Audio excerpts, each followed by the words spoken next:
याचीवर नाही. पण मला बोलायचं होते तर काही गोष्टी क्लिअर करायच्या होत्या. कारण मागच्या 4 महिन्यांपूर्वीपासून संस्थेच्या पीआरओ ट्रेनिंग मध्ये पण आलो. आज डिओ ट्रेनिंगला यायचा पण मला काही गोष्टी मला तुझं सर्वांना कळण्यासाठी काही जर्नी शेअर करणं गरजेचं होतं. म्हणून आज संधी दिली त्याबद्दल धन्यवाद. प्रथम सर्वांना नमस्कार. मला नाही वाटत 100 करोड टार्गेट घेतले संस्थेने आणि ह्या पीआरओच्या खांद्यावरती तिची धुरा आहे असं नाही वाटत. आवाज येतो. नमस्कार. नमस्कार जितना बड़ा नमस्कार उसकी उतनी लंबी कार. नमस्कार भी आपका है और कार भी आपकी. नमस्कार. नमस्कार. 100 में 200 करोड. माझी छोटीशी ओळख. नाव Ajit Devkar. By professional civil engineer आहे. मी माझी जर्नी शेअर करणार आहे आणि या जर्नीतून तुमच्या लक्षात येईल की आज ही संस्था 100 करोड पर्यंत पोहोचण्याचं जे ध्येय या वर्षात मी घेतलेलं आहे त्याच्या पाठीमागं जो काळ गेलेला आहे तो काळ कसा होता ते आज मी 5 मिनिटांमध्ये क्लिअर. 5 मिनिटं आहे सर. 2015 ला माझं इंजिनिअरिंग कंप्लीट झालं. घरामध्ये 89 सालापासून नेटवर्क मार्केटिंग केलेली आहे आणि या नेटवर्क मार्केटिंगच्या जोरावरच माझं इंजिनिअरिंग कंप्लीट झालं. म्हणजे शिक्षण पूर्ण होण्यामध्ये पण त्याचा रोल फार मोठा आहे. 15 नंतर ट्रॅडिशनल व्यवसायामध्ये गेलो. सिव्हिल इंजिनियर असल्यामुळे कॉन्ट्रॅक्टरचं काम करत होतो. कन्स्ट्रक्शन चालवते. ट्रॅडिशनल व्यवसायामध्ये मजलिस केकची फ्रँचायझी होती. कापड व्यवसायामध्ये 25 लाख रुपयाची इन्व्हेस्टमेंट होती. 2016 मध्ये आमचे गुरु सादिक शेख सरांना भेटण्याचा योग आला. मला असं वाटते माझ्या जीवनातला एक तो टर्निंग पॉइंट होता. असं का म्हणेन एकतर ते ज्या वेळेला कंपनी घेऊन आली त्या कंपनीची स्थापना झाली. फक्त नुकतीच स्थापना झाली. ब्राउझर सुद्धा प्रिंट झालं नव्हतं. त्या कंपनीचं नाव आहे न्यूट्रीफुल health product private limited.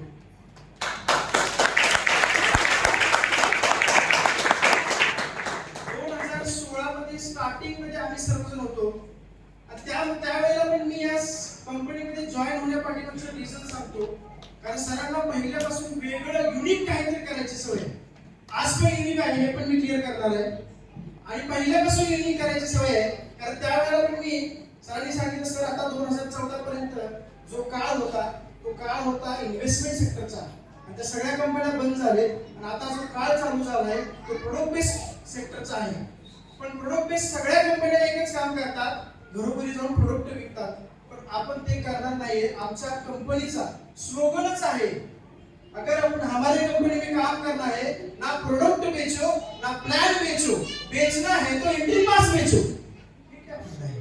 Entry pass बेचना है तो एंट्री पास बेचो. म्हणजे सिस्टम असं होतं. हेल्थ अवेअरनेस प्रोग्राम वेगवेगळ्या सिटीमध्ये घेतले जायचे आणि जसं पीआर म्हणतो आपण तसे डिस्ट्रीब्युटर ते एंट्री पास वाढवत होते. या एंट्री पास मध्ये तुम्ही या संस्थेच्या आमच्या न्यूट्रीफिल कंपनीच्या हेल्थ अवेअरनेस प्रोग्रामला या आणि तो फ्री ऑफ कॉस्ट करा. आणि त्या ठिकाणी सरांच्या मार्गदर्शनाखाली पूर्ण हेल्थ वरती 3 तासाचं सेशन व्हायचं. मित्र अशी आमच्या जर्नीची सुरुवात झाली आणि ही जर्नी एवढी कठीण होती. मी सांगेन माझ्या हेडवरती कंपनीमध्ये 27 दिवस हेल्थ सेमिनार व्हायचे. 3 दिवस करायचे. किती आणि सरांच्या क्वालिटीमुळे आमच्याकडे अशी काही लोक जॉईन झाली की जे महाराष्ट्रातले टॉप लीडर होते. एका नामांकित कंपनीमध्ये पीएसएल कंपनी नाव आहे. ज्या पीएसएल कंपनीमध्ये नॅशनल टॉपर 51 ज्यांचं नाव होतं ती सुद्धा व्यक्ती आमच्या सिस्टम मध्ये जॉईन झाली. त्याचं रिझन एकच होतं बंदे वेतन आहे.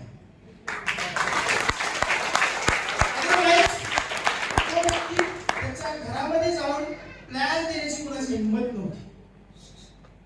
हा आमचे पप्पा पण पॅरलल काम करत होते. ते पण त्या लेवलला होते आणि पप्पा पण त्या लेवलला होते. मग त्यांनी पण एक रिस्पेक्टली त्यांना आत घेतलं. पण साहेबांच्या मध्ये सिस्टम मध्ये जॉईन झाले. मित्रो सांगेन ज्या वेळेला हेल्थ सेमिनार व्हायचे माझे हेल्थ सेमिनार नारायणगाव मंचर घोडेगाव जुन्नर आमच्या घरातून आम्ही निघायचो. शेख साहेबांचा स्टे 15 दिवस तर आमच्याकडेच असायचा. फक्त बॅग बदलत होते, कपड्याची बॅग आम्ही इस्लामपूरमध्ये जाऊन चेंज करायचो. फार कठीण काळ होता. सकाळी आम्ही 6 वाजता घर सोडायचो, 8-8:30 वाजता पोहे खाऊ 11 वाजता नारायणगाव मंचरला पोहोचणं फार अवघड होतं, कारण आता रोड झालेत, आधी रोड नव्हते, फार दुरावस्था होती रोडची. आणि अशा काळामध्ये फक्त पोहे आणि चहा घेऊन 3 वाजेपर्यंत हेल्थ सेमिनार चालायचे.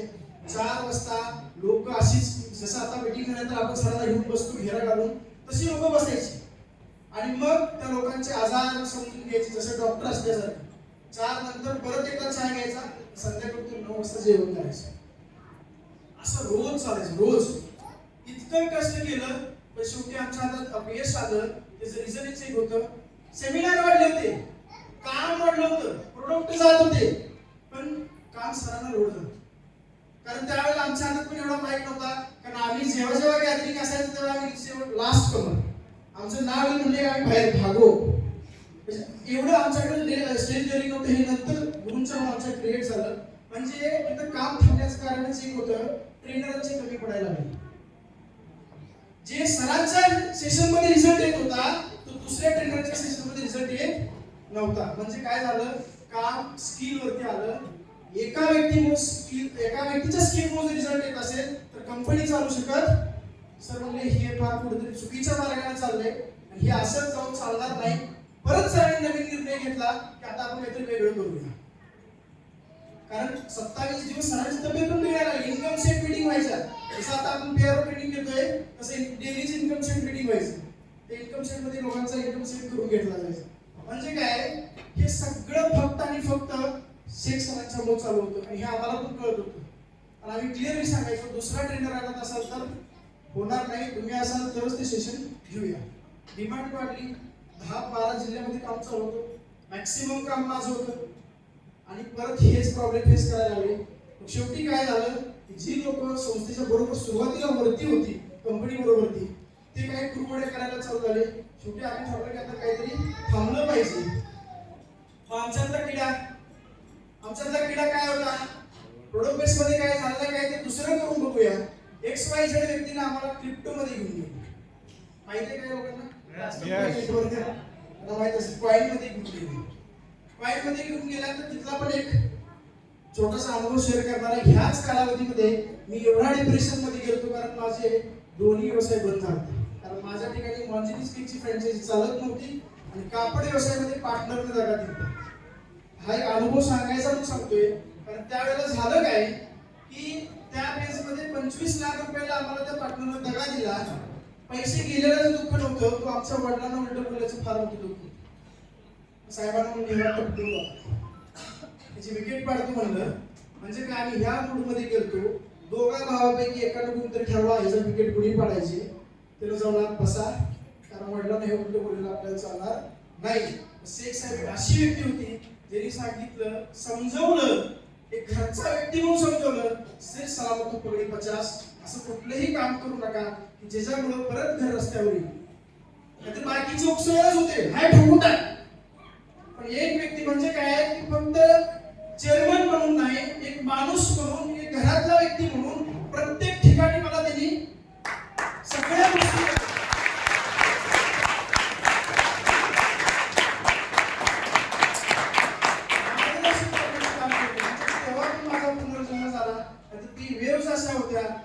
काहीतरी घडलंच असतं, विपरीत काहीतरी घडलं असतं. त्यानंतर हीच कंडिशन परत क्रिएट झाली. आम्ही एका क्रिप्टो मध्ये गेलो आणि फक्त साहेबांनी मला सांगितलं, तुम्ही तेच करणार असाल तर माझा एक XYZ मित्र आहे, त्याच्या माध्यमातून तुम्ही काय करा, त्या कंपनीमध्ये जरा कसं वाटते बघा. तिथं गेलो, तो XYZ व्यक्ती खतरनाकच निघाला. म्हणजे त्यानं आगीत उडून फकुड्यात पडायचं काम करून परत त्यानं 10-20 लाखाला 2 दिवसातच कामाला लावलं. महिन्यानंतर परत माझ्या मागे ते पैशाचे फोन चालू झाले. हा व्यक्ती होता, म्हणजे आमचे शेख साहेब होते म्हणून ते त्यातून पण बाहेर पडले. म्हणजे मित्र होत्या लोकांचे 8-10 लाख रुपये साहेबांनी फक्त माझ्यासाठी देऊन टाकले. काही संबंध इथे न जाता इथे जावा ह्या वाक्याचं किती पे करायला लागले त्यांना? 8-10 लाख रुपये हे कोण कोणासाठी पे करत नसतं. एखादा स्वतःच्या स्वार्थासाठी पण लोक काही ठिकाणी घेऊन जातात, लोकांना बुडवतात, पण त्याला काही द्यायचा प्रयत्न करत नाहीत माघारी. साहेबांनी तेही माझ्यासाठी केलं. पण आम्ही असं त्या फेज मध्ये 2 वर्षामध्ये कमीत कमी 2 कोटीला बुडलेलो होतो, लॉस मध्ये गेलो होतो. त्यानंतर साहेबांचे काही सहकारी आणि आम्ही सगळ्यांनी मिळून ठरवलं की परत एक काय करूया, लास्टचा प्रयत्न करूया, कंपनी काढून बघूया. साहेबांचे आमचे कॉल चालू असायचे, बोलणं चालू असायचं, पण साहेब आम्हाला तितकंसं प्रेशर करत नव्हते की सर या काहीतरी करूया. साहेबांचं चालू असल्यावर आम्ही पण आमचे प्रयत्न चालू ठेवले, काहीतरी नवीन करून बघूया. कंपनी काढून बघितली. सांगली जिल्ह्यामध्ये जिल्हा परिषदला ऑफिस होतं, तिथं 5-10 लाख रुपये ऑफिसला घातले, 20 लाख रुपये इन्व्हेस्टमेंट केली. आणि ते साहेबांचे सहकारी होते जे आम्हाला डबऱ्यात घालण्यासाठी आले होते, जे साहेबांना सुद्धा त्यावेळी डबऱ्यातच घालत होते. असे काही XYZ सहकार्यांनी परत त्या कंपनीमध्ये आम्हाला डबऱ्यात घालायचं काम केलं. हे सगळं झाल्यानंतर आम्ही एकच ठरवलं, आता काही करायचं नाही. फक्त एकच चुकी काय झाली की साध्या कंपनीमध्ये काम केलं, जे न्यूट्रिफिल हेल्थ प्रोडक्ट प्रायव्हेट लिमिटेड कोल्हापूरची कंपनी. सगळेजण म्हणतात ना कोल्हापूरच्या कंपनीत, सातारच्या कंपनीत, पुण्याच्या कंपनीत कसं काय काम करतात. मल्टीनॅशनल ब्रँड आहेत ना मार्केटमध्ये. ॲम्वे आहे, हर्बल लाईफ आहे, वेस्टीज आहे, मोदी केअर आहे, त्यानंतर कॉस्मेटिक्सचा एक ब्रँड आहे. सगळे महाराष्ट्रीयन कंपन्या झाले, पण आमच्या डोक्यात एकच होतं मल्टीनॅशनल ब्रँड बरोबर काम करायचं. का जर मल्टीनॅशनल ब्रँड मध्ये एखादा व्यक्ती, आपण युट्यूबवर कुठं ऐकलेलं असेल, 20 लाख रुपये कमवतो, तो आपण का नाही. माझ्या अपलाईन होतं लीना खंडेलवाल.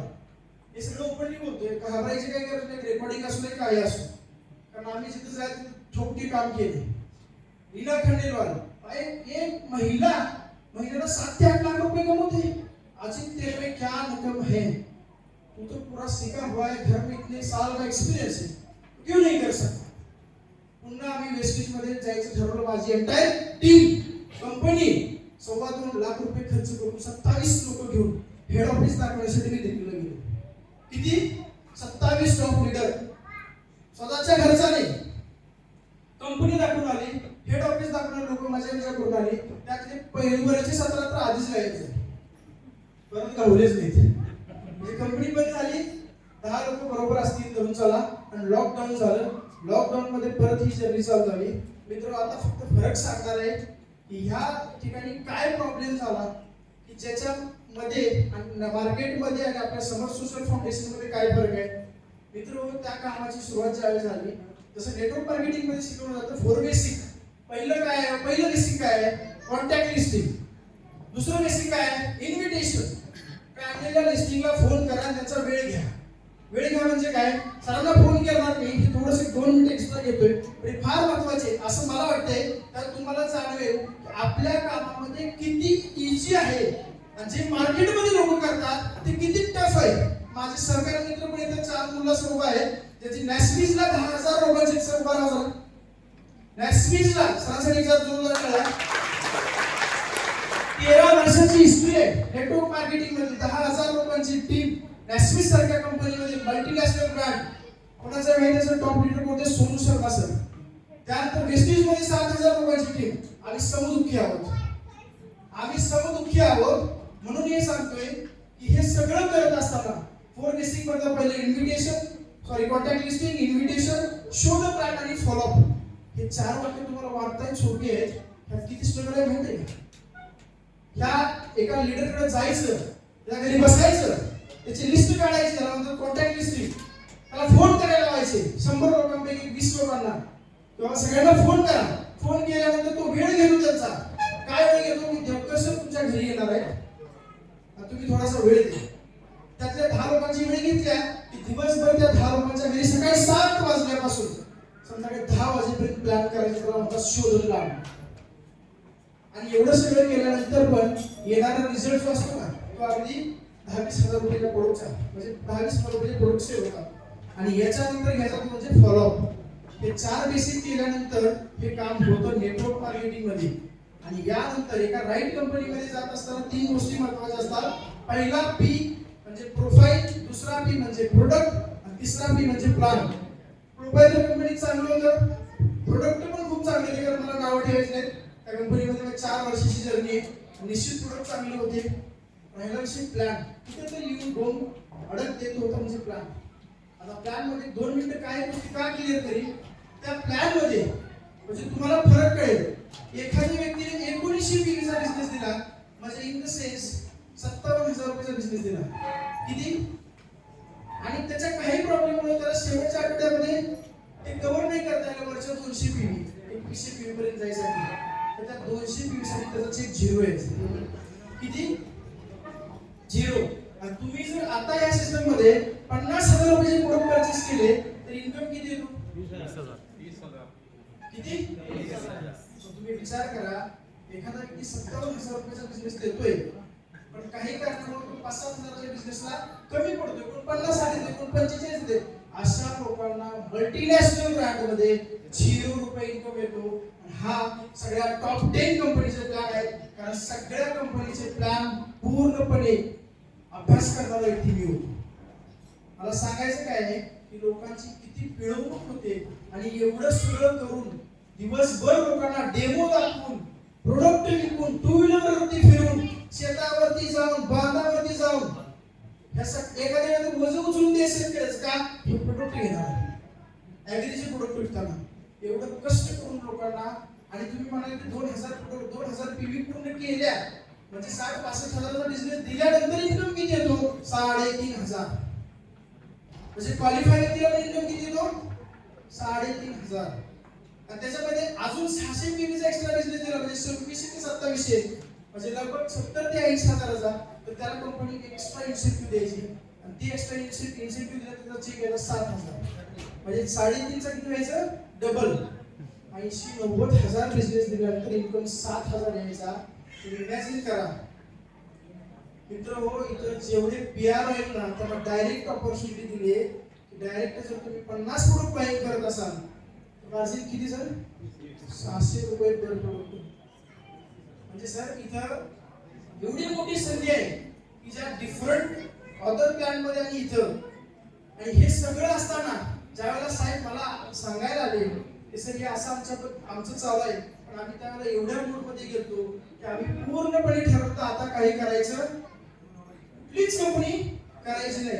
कारण एवढी मानसिकता आमची घडली होती. कारण माझी हेड होती काय 100-200 लोकांचे सेमिनार घ्यायचो त्यावेळेला असं झालं की लोकांच्या स्वप्नांशी आपण खेळतोय असं कुठेतरी वाटायचं. म्हणून ठरवलं होतं की आता हे करायचं नाही. कारण एवढे ड्रॉबॅक्स मी त्या ठिकाणी पाहिले होते आणि पूर्णपणे बंद करायचं होतं. पण पन्नास साहेबांनी जर आमचा कॉन्टॅक्ट चालूच होता 4 वर्ष 5 वर्ष 16 पासून आज अखेर 24 पर्यंत कॉन्टॅक्ट चालूच होता. नेहमी आमचं पूर्ण येणं जाणं भेटणं चालूच होतं. फक्त एक असा वेगळा पण साहेबांच्या मी आज सांगणार आहे जे ज्या वेळेला माने सरांच्या आई वडिलांचा वाढदिवस होता त्या वाढदिवसाला जाण्यासाठी मला भेटायमध्ये आले. असं म्हणजे चला असं जाऊ नये का माने सरांच्या वाढदिवसाला जाऊ नये. आता हा फार मोठा विषय आहे ते तुम्ही समजून घ्या. फक्त ज्या वेळेला गेलो त्यावेळेला झालं काय वाढदिवस चालू होता. साहेबांच्या शेजारी मी बसलो होतो. साहेब म्हणले असा एखादा वाढदिवस आपल्या बाबांचा आईचा करायला लागतो. कोण म्हणलं? शेख साहेब. काय म्हणले? असा वाढदिवस आपल्या बाबांचा आईचा करायला लागतोय. म्हणून साहेब करायचं तर आहे जरा प्रॉब्लेम सॉल्व्ह. साहेब काय म्हणले असतील काय म्हणले असतील हे तुम्ही विचार करू शकणार नाही. करायचं नियोजन लावा. लागणारा काही असेल तो खर्च 1,00,000-1.25 लाख रुपयाचा आम्ही देतो. ज्या लोकांच्या बरोबर मी 4 वर्ष काम केलं ज्यांच्या ऐकण्यावरून मी 15 लाख रुपयाच्या शॉपा घेतल्या होत्या ज्यांचा ऐकून कंपनीमध्ये कामासाठी गाडीची गरज आहे म्हणून 20 लाख रुपयाची क्रेटा घेतली होती त्याचं 14.5 लाख रुपयाचं लोन माझ्या डोक्यावर होतं त्या लोकांच्या तोंडातून हा शब्द येऊ शकला नाही. ज्या व्यक्तीची मी साथ सोडून 5-6 वर्ष झाली पण तो व्यक्ती आज माझ्या आई वडिलांच्या बाबतीत एवढे चांगले विचार करू शकतात यातून एक व्यक्तिमत्व कसं असावं हे समजतं. त्या दिवशी ठरवलं बाकी कुठलाही व्यवसाय मी करत राहील शेख साहेबांची साथ इथून पुढच्या काळात कधीच सोडणार. संस्थेमध्ये येण्या पाठीमागं तेच कारण होतं म्हणून मी संस्थेत आलो. नाही तर 1,00,000-1.5 लाख रुपये माझा चालू होता. ज्या कंपनीमध्ये गेलो त्या चेअरमनला पण विचारलं होतं ह्या कंपनीमध्ये मला 10 लाख रुपयाच्या इन्कमला जायला किती दिवस लागतील. एमडी बाली साहेब सुद्धा म्हणले होते वेस्टीजचे 10 लाखाला जायला तुम्हाला 2030 येईल. सर म्हणलं खूप काळ जातोय, 10 लाखांसाठी एवढा वेळ थांबू शकत नाही, माझ्याकडे बरेच ऑप्शन आहेत, त्यातून मी काम करत जातो. शेवटी शेख साहेबांनी विश्वास दिला, 1 वर्षामध्ये तुम्हाला त्या लेवलला घेऊन जायची जबाबदारी माझी आहे. मित्रांनो, फक्त शब्द नाही, मला तो विश्वास आहे, तेवढी प्लॅन मध्ये संस्थेमध्ये ताकद आहे. आणि मित्रांनो, आजच्या डेटला मगाशी नसीब नाईकवडी सर बोलत होते, मी ऐकत होतो, मला खरोखर तुम्ही नशीबवान असं म्हणायचं आहे.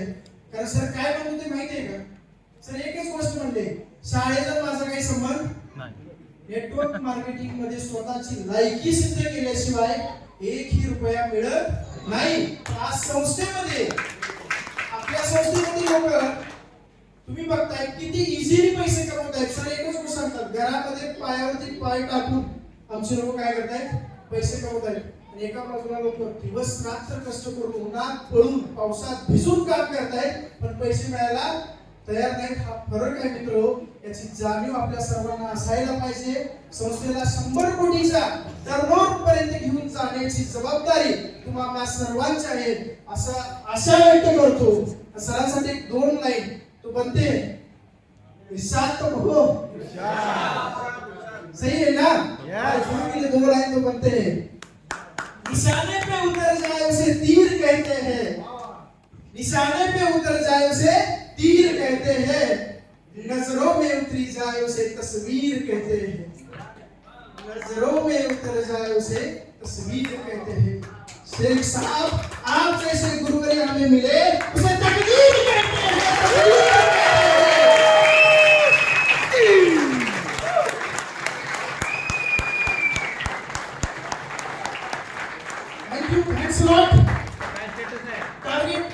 नेहमी टार्गेट घेऊन जायची सवय येणाऱ्या 1 वर्षामध्ये. जसा संतोष सरांनी आपल्या घरामध्ये टॉप 20 लोकांना लाखो रुपये मिळवण्याची संधी दिली, येणाऱ्या 1 वर्षामध्ये अशाच हॉलमध्ये माझे